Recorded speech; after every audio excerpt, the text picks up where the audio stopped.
Este es el mensaje número 29. Ya el mensaje número 29 de esta serie.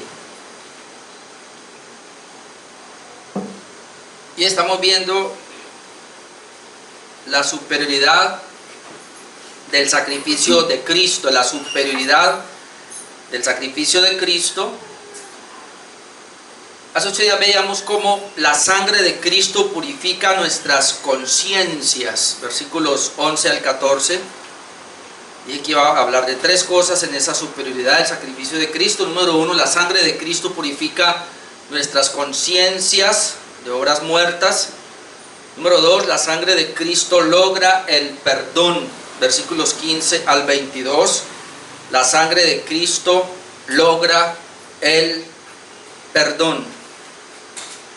3 cosas quiero compartir esta mañana en los versículos. Número 1, Cristo es el mediador de un nuevo pacto, según el versículo 15. Cristo es el mediador de un nuevo pacto, dice el verso 15. Así que por eso es mediador de un nuevo pacto, para que interviniendo muerte, para la remisión de las transgresiones que había bajo el primer pacto, los llamados reciban la promesa de la herencia eterna. Ahora este verso se entiende con los versículos anteriores, con los cuales veíamos hace 8 días. Versículo 13 dice: porque si la sangre de los toros y de los machos cabríos y las cenizas de la becerra rociadas a los inmundos santifican para la purificación de la carne, decíamos, o del cuerpo, algo externo. En otras palabras, si esos sacrificios tenían cierta reputación o cierta validez, no total, pero cierta validez, cuanto más la sangre de Cristo, y estamos hablando que cuando dice la sangre de Cristo se refiere a la muerte de Jesús, cuanto más la sangre de Cristo, el cual mediante el Espíritu, lo explicábamos 8 días, meditó al Espíritu Santo, se ofreció a sí mismo sin mancha a Dios. Dice que esa sangre limpiará vuestras conciencias de obras muertas, y este es el punto, para que sirváis al Dios vivo. Así que como consecuencia de lo que viene hablando entonces, ahora ratifica, por eso es mediador de un nuevo pacto, porque el antiguo pacto purificaba externamente, el nuevo pacto hace una obra interna, entonces es mediador de un nuevo pacto. ¿En qué sentido es nuevo pacto? En todo. En el sacrificio superior, aún el sacerdote o el mediador superior, pero en el sentido acá también de que tanto el mediador como el sacrificio son el mismo Cristo. Y obviamente esto no era algo externo tipificando algo real, sino que esto ya es lo real. Por eso se llama el nuevo pacto, comparándolo con el antiguo pacto. Esto ya es una realidad. Así que por eso es mediador de un nuevo pacto, para que interviniendo muerte, para la remisión de las transgresiones que había bajo el primer pacto. Y esto es muy importante. Es decir, la intervención de la muerte de los corderos, de los sacrificios del antiguo pacto, dejaba, no sé si está bien la palabra, en un stand-by a los pecadores, ya que no eran perdonados. El sacrificio no los perdonaba.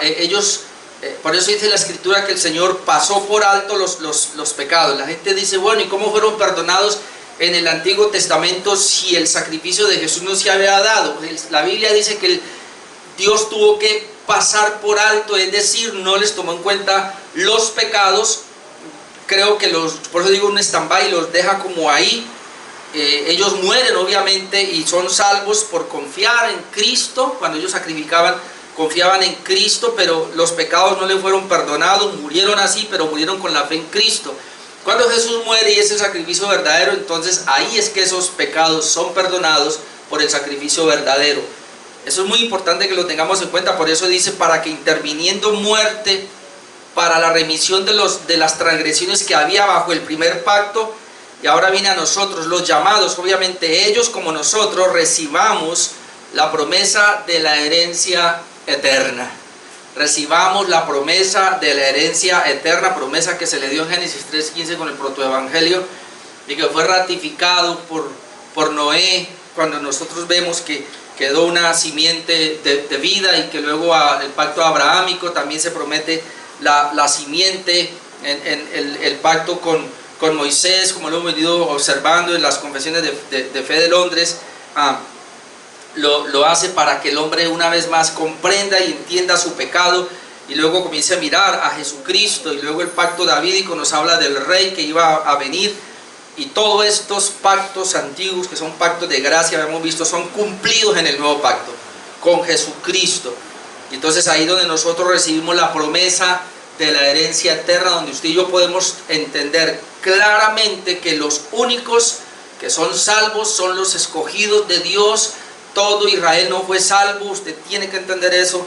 Aunque Dios llamó a una nación y lo llamó su pueblo, no todos los israelitas, no todos los que el Señor llamó pueblo fueron salvos, sino solamente los que esperaron en la promesa.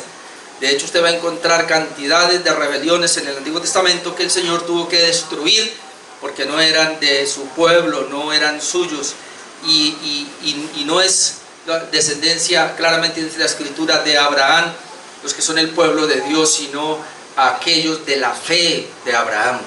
Muy importante que entendamos eso. Entonces, por eso usted puede ver mucha gente que se quedó en el desierto y no llegó a Canaán, una tipología para nosotros de que no todos los que dicen son cristianos van a ser salvos o van a terminar. Por eso es muy importante tener en cuenta esto. Y otra vez, el autor de la carta a los Hebreos está exaltando la supremacía de Cristo sobre todo. Cristo es todo, hermanos, y eso es lo que está presentando. Hemos dicho, si después de que leemos esta carta de Hebreos nosotros vamos a ver otro sistema de salvación, otra religión, hermanos, estamos en la pitadora, como se dice, porque después de él enunciar esto, ¿por qué van a volver a los sistemas sacrificiales? ¿Por qué van a decirle al Señor no? ¿Por qué van a buscar otra religión? O como muchos hoy día, ¿por qué conociendo después el Evangelio de Jesucristo como el Salvador se han quedado estáticos y ya no quieren ni congregarse y creen que son salvos por un mero conocimiento que tienen de la verdad? No.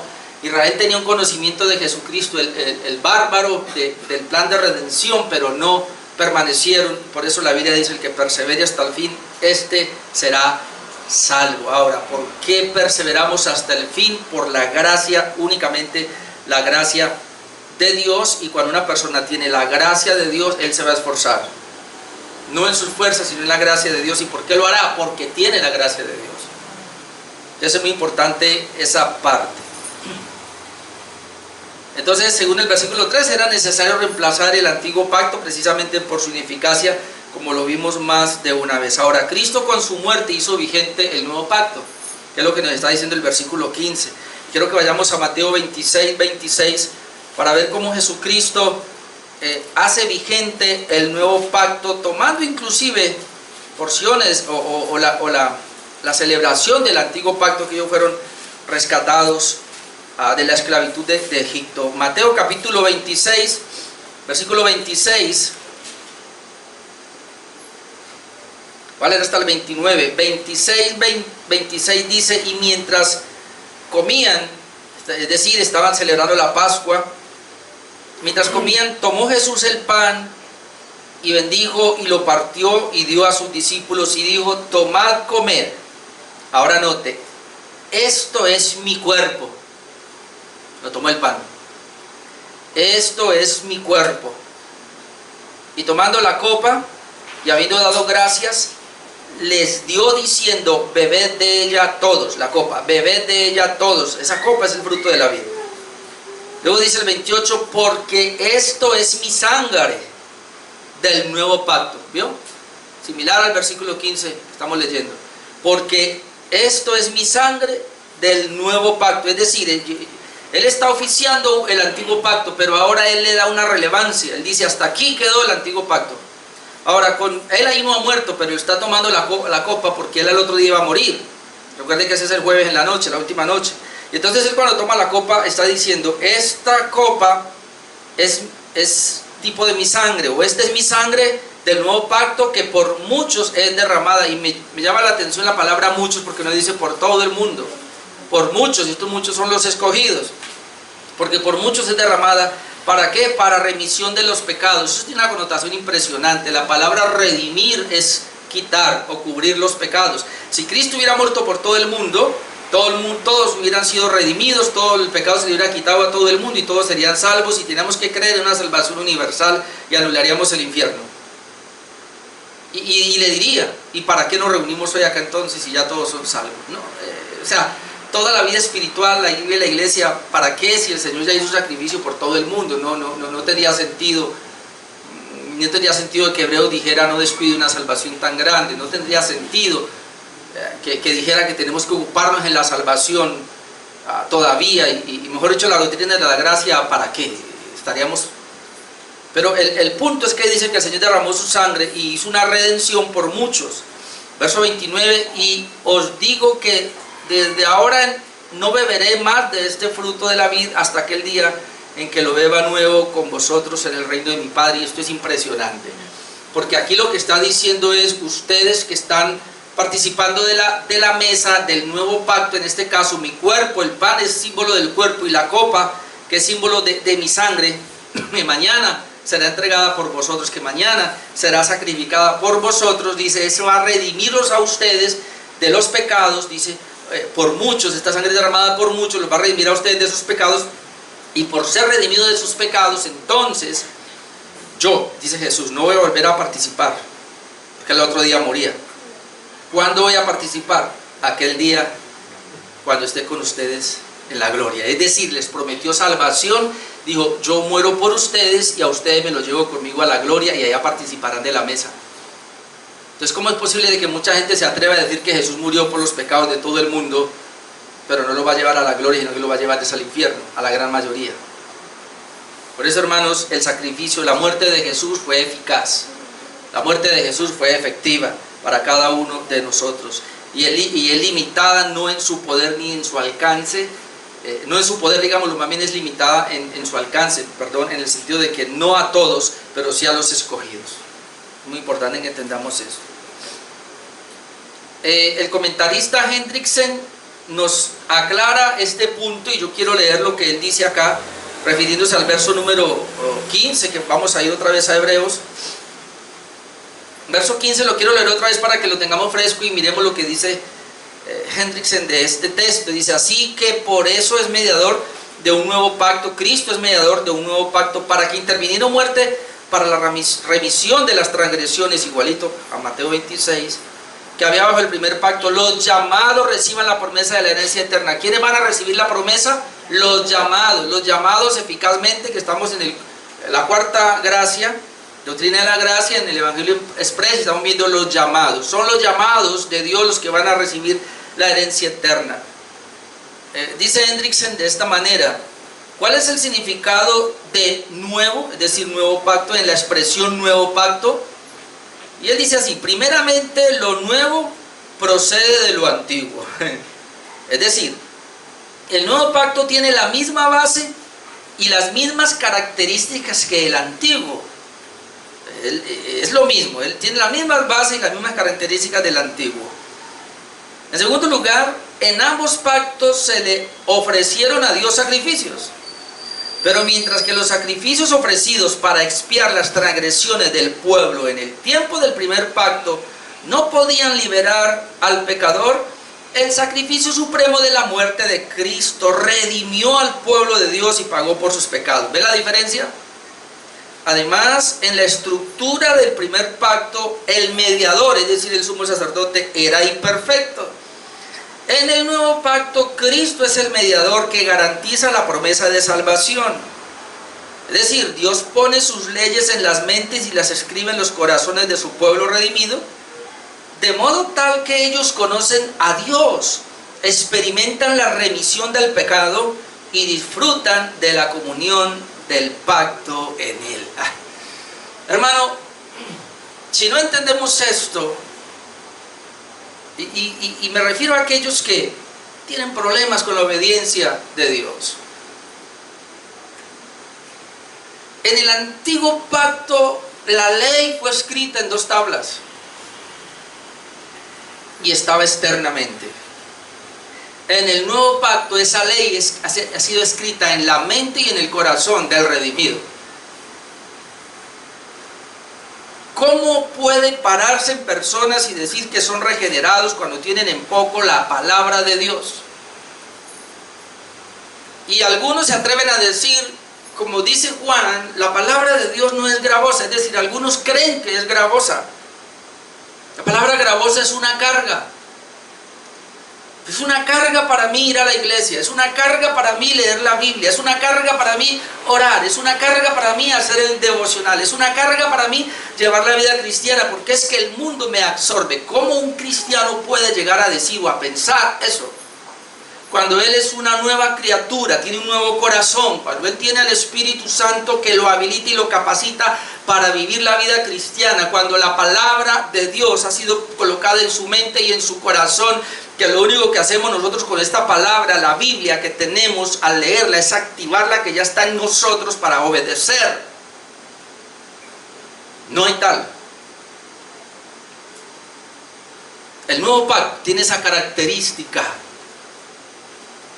de que no solamente nos ha redimido, sino que nos ha habilitado para vivir esa vida de redención. Y yo traigo a colación otra vez lo que era ahorita. Muchos se levantan diciendo que son escogidos, pero dice la Biblia en Efesios 1:4, fuimos escogidos para ser santos.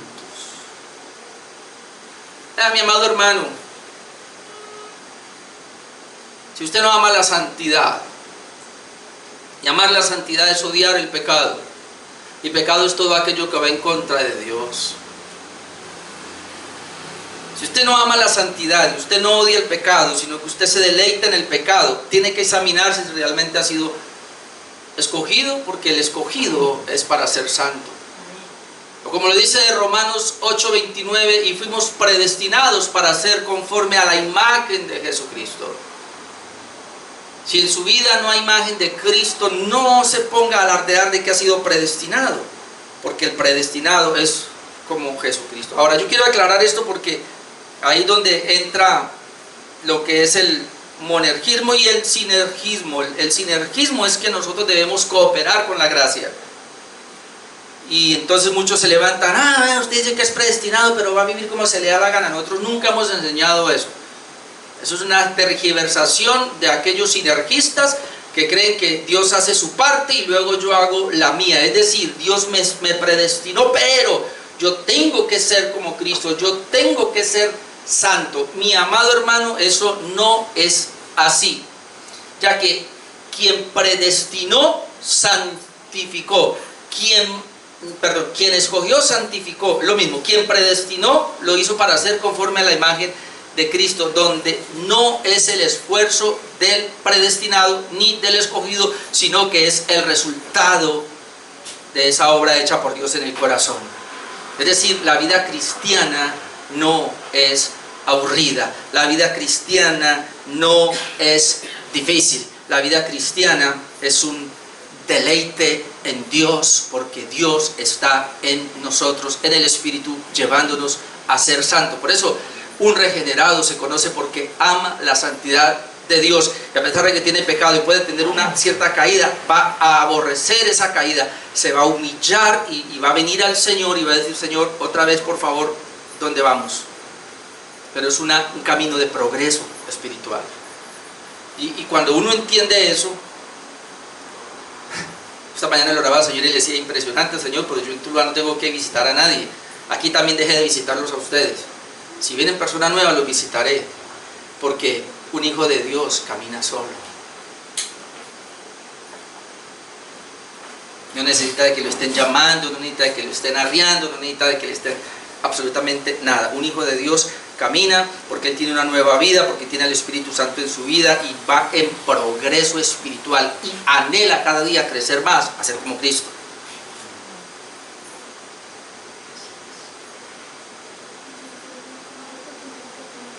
En conclusión, el versículo 15, el sacrificio de Cristo es la garantía del perdón de nuestros pecados. Amén. Amén.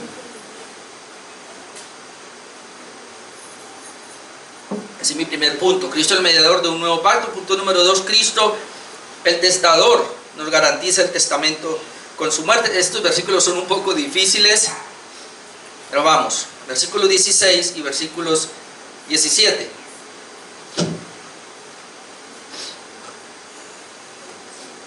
Dice Hebreos 9, verso 16: porque donde hay testamento es necesario que intervenga muerte del testador, porque el testamento con la muerte se confirma, pues no es válido entre tanto que el testador vive. Quizás es una analogía que quiere traer, pero lo ha complicado.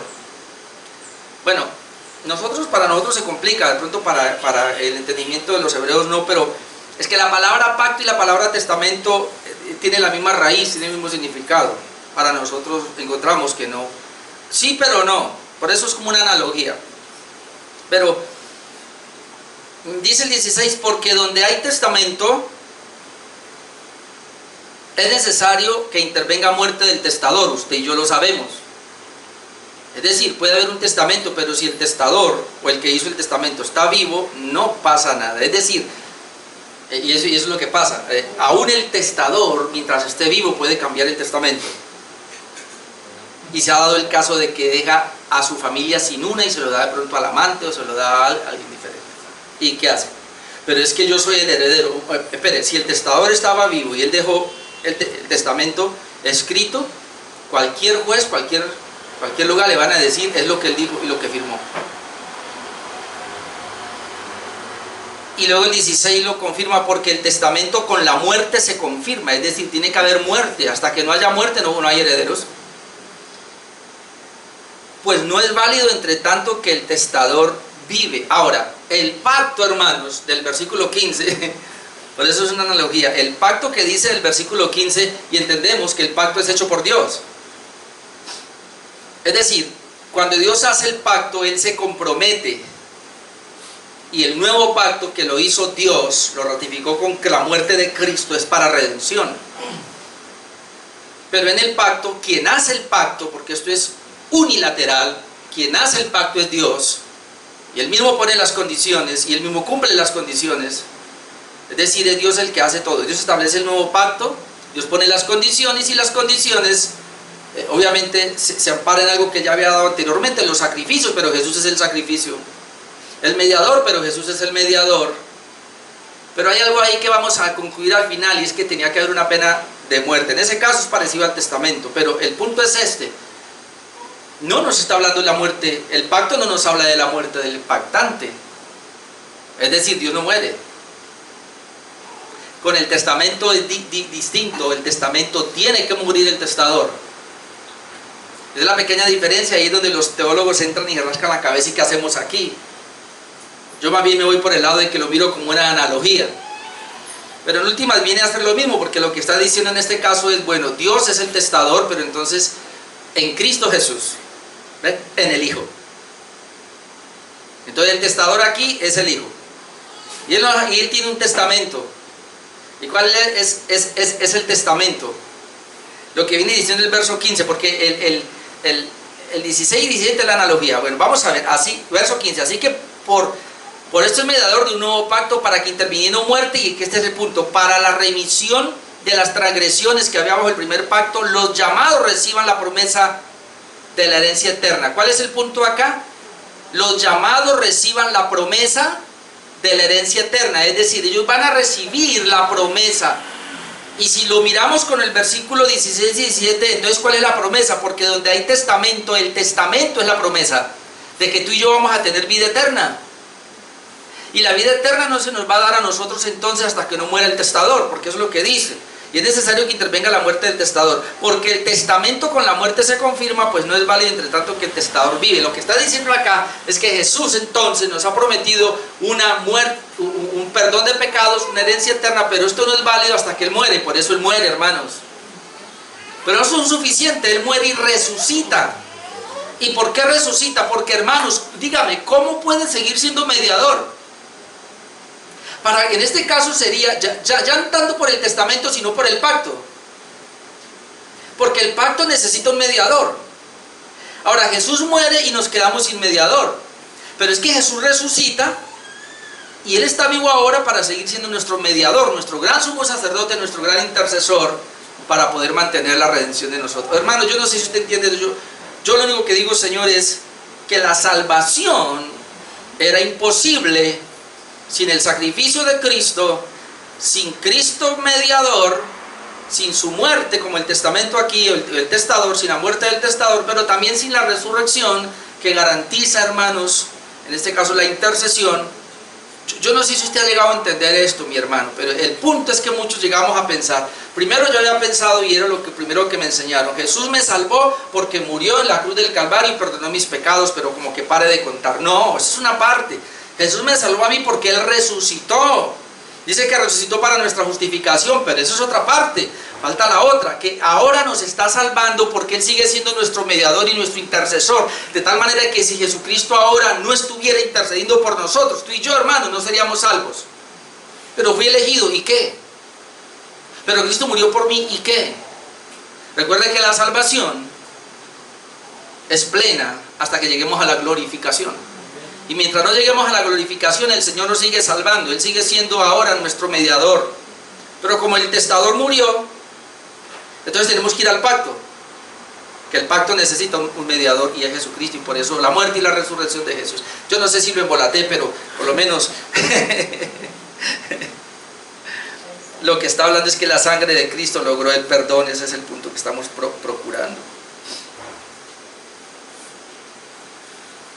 Bueno, ya lo dije todo, vamos al punto número 3 entonces, y último de esta parte. Si la sangre, y pongo la muerte, porque a ver, la gente se queda con la sangre, y veamos hace 8 días que por eso hay muchas personas por ahí, místicas, o como las podemos llamar, fetichistas, que están confiando en la sangre. Y ven en la sangre, entonces yo aplico la sangre, y usted ya lo hizo, usted ya le puso las manos a su hijo y le dijo: te curo con la sangre de Cristo. Eso es misticismo, eso no tiene sentido. Hermano, no sé, pero hablamos del fetichismo, y los cristianos de hoy día son más fetichistas que cualquier otro. ¿Usted cree acaso, hermano, que usted tiene un poder en sí mismo y que usted se pone la mano aquí para estar ungido? Usted es de los que va donde el pastor y le mete pastor, úngeme, ore por mí, por favor, úngeme. ¿Usted cree que yo le puedo transferir a usted algo?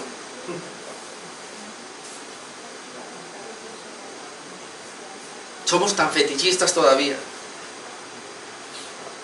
Sin la sangre no es posible la remisión de los pecados, versículos 18 al 22. Y voy a ir verso a verso acá, porque ahí el escritor menciona 6 veces la sangre de Cristo. La sangre. Y cuando habla de la sangre, otra vez se refiere a la muerte. Nunca se le olvide. Sangre es muerte. Y no sé si alcance a ir a esos otros versículos, pero quiero mencionarle las 6. La primera mención está en el versículo 18, que nos habla de que el primer pacto, el antiguo pacto, no se instituyó sin sangre. Ya no nos vamos a leer de Hebreos. Hebreos 9, 18. Recuerda que viene hablando del testador que debía morir. Y luego dice: de donde ni aún el primer pacto fue instituido sin sangre. Ni aún el primer pacto fue instituido sin sangre. Es decir, lo que él está tratando de comparar acá es que este nuevo pacto tenía que ser instituido con sangre, es decir, con la muerte. Pero luego ratifica: pero es que ni siquiera el antiguo pacto o el primer pacto, antiguo pacto y primer pacto es lo mismo, ni siquiera el primer pacto fue instituido sin sangre, o sea, fue instituido sin muerte. Y bueno, vamos a ir allá, sería Éxodo 24, 6 al 8, que de ahí me baso pues para volver a hablar de otros puntos ahí, pero por lo menos tengámoslo ahí. Éxodo 24, versículos 6 al 8, y se refiere de ahí en adelante. Éxodo 24, versículo 6, y dice: y Moisés tomó la mitad de la sangre y la puso en tazones, y esparció la otra mitad de la sangre sobre el altar, y tomó el libro del pacto y lo leyó a oídas del pueblo, el cual dijo: haremos todas las cosas que Jehová ha dicho y obedeceremos.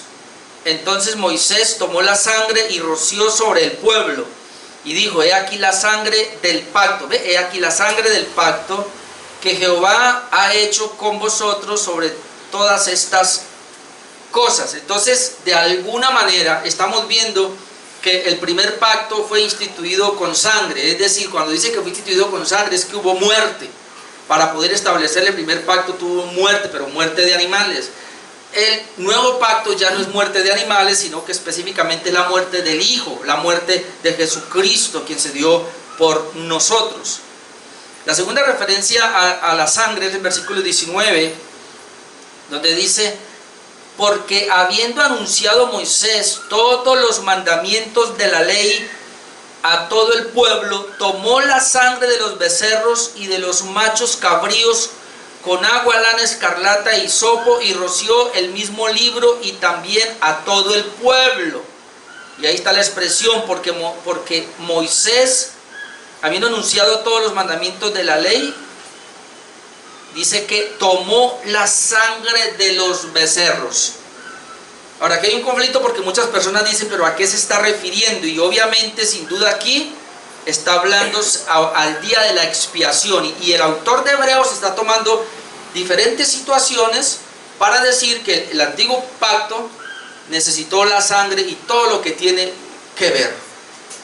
Y de alguna manera estaba tipificando otra vez la obra de Cristo acá, porque tenía que haber muerte. Y lo que él está tratando de hacer acá es decir: bueno, el nuevo pacto necesitó la sangre, pero una sangre perfecta, que es la sangre del Hijo, así como el antiguo pacto también lo hizo. Y entonces él nos va a llevar. Quien está anotando la cita puede ir después a Números 19, puede leer todo Números 19, específicamente el versículo 6, el versículo 9 y el versículo 18, que hablan de todo lo que Moisés hizo, rociando pues el libro, la ley, todo esto. En tercer lugar, encontramos una similitud de palabras en ambos pactos mencionadas tanto por Moisés como por Jesús. Versículo 20.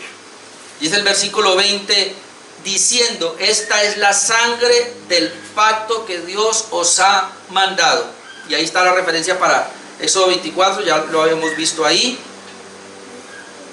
Pero este versículo 20, que Moisés lo tomó de Éxodo 24, capítulo 8, y ahí está otra vez versículo 20, diciendo, o sea, Moisés diciendo: esta es la sangre del pacto que Dios os ha mandado. Así como Moisés dice: esta es la sangre del pacto que Dios ha mandado, es decir, esta es la muerte para poder ratificar este primer pacto. Jesús lo hizo, ya leímos el pasaje en Mateo 26, 27 y 28. En el mismo contexto de la Pascua, estableció el Señor diciendo: y esta es la sangre del nuevo pacto. Ya no era la sangre del animal, ahora era la sangre de Jesús. Entonces el antiguo pacto se ratificó con sangre de animales. Y otra vez, cuando hablo de sangre me refiero a muerte, muerte de animales. ¿Y por qué la muerte de animales, hermanos? Mire, por favor, porque es que muchas personas ven el sacrificio y ya.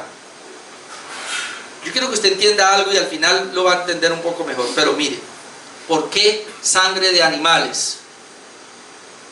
¿Y por qué tenía que morir ese animalito? La gente se pregunta. ¿Y por qué un corderito? ¿Y por qué tenía que morir? Y le voy a decir una cosa: usted ve el corderito y usted dice: "Y pobrecito, ¿y por qué?". Escucha, hermano, míreme bien lo que le voy a decir. Ellos, cuando llevaban el corderito y lo entregaban para ser sacrificado, estaban diciendo: yo, por mi pecado, soy el que debo morir. Pero entonces la misericordia de Dios y la gracia de Dios, aún en el antiguo pacto, radicó en que el Señor les dio un sustituto. Y ellos, al llevar el cordero: pobrecito cordero, sí, pobrecito cordero, usted era el que tenía que estar reemplazando ese cordero. Pero el Señor permitió la muerte del animal, derramar la sangre del animal, para que en el antiguo pacto ellos no fueran. Es decir, ellos iban a morir por el pecado. Y ellos, por eso, los espirituales, obviamente, y tenemos que entrar en esto, los verdaderos creyentes del antiguo pacto, con mucho susto compraban el cordero y lo llevaban. Y cuando lo entregaban, ellos decían: ese cordero va a morir en mi lugar. Y había una devoción y había una fe.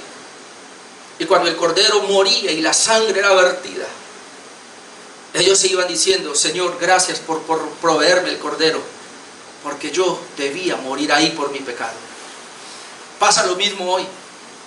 Personas que miran la cruz, Cristo, el Cordero de Dios, pero no se sensibilizan ante este acto.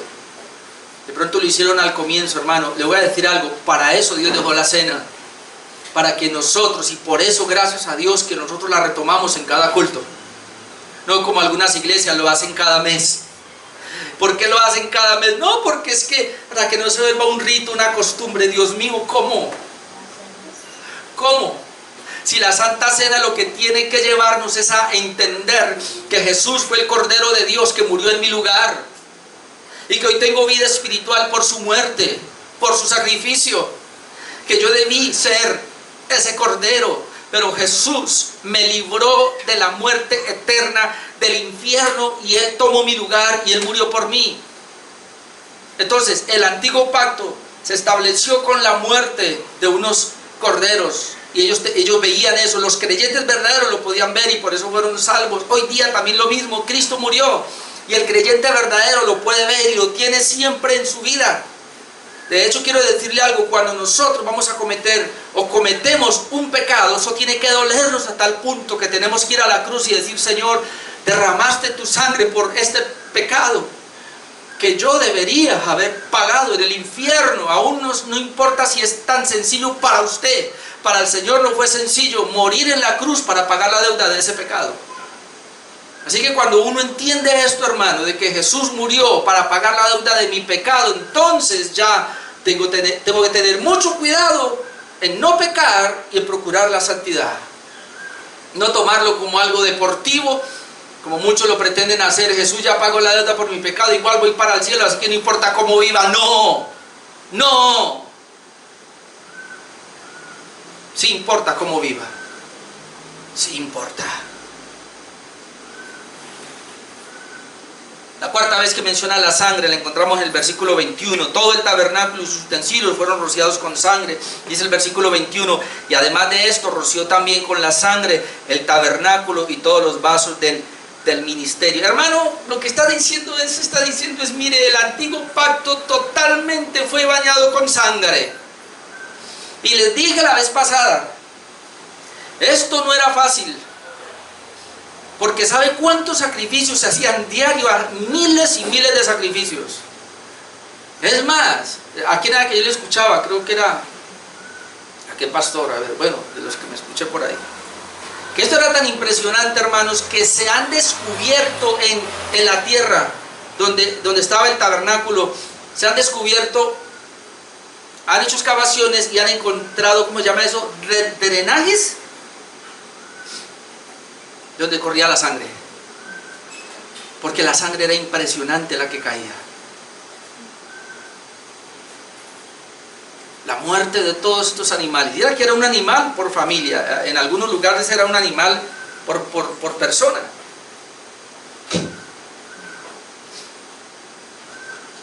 Y entonces algunos se familiarizaban con eso. Otro sacrificio, no, los de la fe verdadera no se familiarizaban, sino que decían: ahí voy yo, ese es mi sustituto. Yo a predicar la sustitución, hermano. ¿Y qué es la sustitución? Que Jesús tomó mi lugar. Y entonces la parte número 6 del versículo 22, ya para ir terminando. ¿Dónde encuentra el 21? Los textos acá, el versículo 21, que todos los utensilios eran purificados con sangre. El que está anotando, Levítico 8, 10 al 15, ya no puedo leerlo. Levítico 8, 10 al 15, y también puede ir a Éxodo 40, del 9 al 10. Éxodo 40, 9 al 10. Número 5, casi todo es purificado, dice, casi todo en el antiguo pacto debía ser purificado con sangre. Versículo 22, la primera parte, y casi todo es purificado según la ley con sangre. Casi todo es purificado según la ley con sangre. ¿Y por qué? Porque la vida se encuentra en la sangre para remisión. Otra vez, ¿por qué todo es purificado con sangre? Porque la única manera de purificar era con la muerte. Y entonces el segundo punto nos dice por qué. La última parte del 22. Porque sin derramamiento de sangre no se hace remisión. Sin derramamiento de sangre no se hace remisión. Es decir, aquí hay un absoluto, y es el siguiente: sin derramamiento de sangre no hay perdón posible. Yo no sé qué van a hacer aquí, pero no derramamiento de sangre de animales, sino de Jesús. Y cuando hablamos del derramamiento de sangre, está diciendo en otras palabras, sin la muerte de Cristo no hay posible perdón. Yo no sé qué van a hacer aquí los musulmanes y todas las religiones del mundo. Y yo no sé qué van a hacer aquellos cristianos, arminianos extremos, o aquellos que todavía creen que ellos van a poner algo para la salvación. La única salvación está en la muerte de Jesucristo para nosotros, y quien no crea eso se va al infierno porque rechazó la sustitución. Ahora, ¿por qué dice la Escritura sin derramamiento de sangre no hay posible perdón de pecados? Dos textos para terminar, porque Romanos 6:23, usted lo puede buscar, tiene esto: porque la paga del pecado es muerte.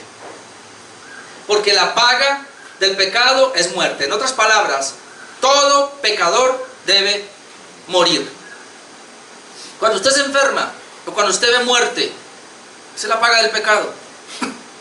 Obviamente aquí la muerte, y nos habla de dos muertes. Cuando dice que la paga del pecado es muerte, habla de las dos muertes: la muerte natural y la muerte eterna, que es la paga del pecado. Para el creyente la paga del pecado es muerte, nos habla de la muerte natural. Tenemos que morir, por eso nos enfermamos, nos debilitamos, por eso el jueves hablábamos allí con hermana Luzmar y Miguel acerca del envejecimiento, ¿cómo será en el cielo? Pues no vamos a estar envejecidos, pues pensaba yo. Pero no importa si usted es cristiano, no importa lo que se santifique, usted se va a morir, porque la paga del pecado es muerte. Pero espiritualmente la paga del pecado es muerte eterna, pero Jesús pagó por mí. Jesús pagó por ti, así que Jesús al morir me dio vida eterna. Por eso dice Romanos 6:23, porque la paga del pecado es muerte, pero la dádiva de Dios es vida eterna en Cristo Jesús, es decir, el sustituto de Cristo. Por eso sin derramamiento de sangre no hay remisión de pecados. Todos los seres humanos vamos a morir por la paga del pecado, pero todos los seres humanos, los que no reciben la sustitución en Cristo, van a morir eternamente. ¿Qué es muerte eterna? Condenación eterna, es decir, van a pagar, la paga del pecado es muerte, van a pagar en el infierno, van a estar separados de Dios, eternamente van a estar allá pagando su pecado. Pero Cristo viene y muere por nosotros, nos redime, entonces nos da la vida eterna. Amén. Esto es bien impresionante. Por eso usted puede ir a Efesios 1:7, donde claramente dice que podemos ser libres del pecado por la sangre de Cristo. Dice, y la sangre de Cristo nos limpia de todo pecado. Y cuando habla de la sangre de Cristo está hablando de la muerte, porque sin sacrificio, dice acá, sin derramamiento de sangre no se hace remisión. Y Jesucristo, eso es lo que está diciendo, el nuevo pacto se necesitó la muerte de Jesús, el derramar de la sangre de Jesús para poder perdonar nuestros pecados. Entonces definitivamente la gracia para poder ser salvos es por medio del sacrificio de nuestro Señor y Salvador Jesucristo. Necesitábamos, hermanos, este sacrificio. Quien no recibe este sacrificio para su propia vida, pues no va a obtener la salvación, y eso es lo que nos está hablando acá. Entonces, ya para concluir, el punto es este: Hebreos, ¿por qué ustedes están volviendo a los sacrificios anteriores? Si eso era una tipología, ya quedó caducado. Jesucristo vino y lo cumplió ahora. Estamos en el verdadero, que es Jesucristo, el derramar de la sangre de Jesucristo. No hay razón por la cual usted tenga que estar yéndose otra vez a judaizar. No hay razón por la cual usted tenga que estar apostatando. No hay razón por la cual usted se quede ahí como mediocre. No hay razón. Si Cristo lo hizo por nosotros, si Él es nuestro sustituto y Él derramó su sangre del nuevo pacto, entonces nosotros ahora tenemos la herencia, tenemos la promesa, tenemos la vida eterna. El testamento es de nosotros porque ya Cristo murió, es decir, las bendiciones que venían de ese testamento ya las tenemos, es vida eterna. Entonces, hermanos, entremos a disfrutar de la vida eterna. Recuerde que nosotros, al meternos con la palabra, es más, los puritanos lo entendieron así cuando redactaron las confesiones, y por eso ellos dijeron: nosotros hemos sido creados para vivir para la gloria de Dios y para que Dios sea nuestro deleite. Y cuando ellos lo entendieron así, y esa es una gran verdad, hermano, usted no puede tener un peso, usted puede estar enfermo a punto de morirse, usted puede tener la crisis más grande, a usted le puede haber muerto toda su familia, no importa, si Dios está en ti, Dios será tu gozo, Dios será tu deleite y podrás seguir viviendo para la gloria de Dios. Obviamente, cuando entiende que Él vino envió a su Hijo a pagar por ti, a pagar por mí, que me compró y ahora yo soy de Dios. Amén. Esa es la salvación que nos ofrece la carta a los hebreos, superior obviamente a lo que habíamos visto en los sacrificios antiguos. Vamos a darle gracias a Dios por esa salvación tan grande que nos ha dado.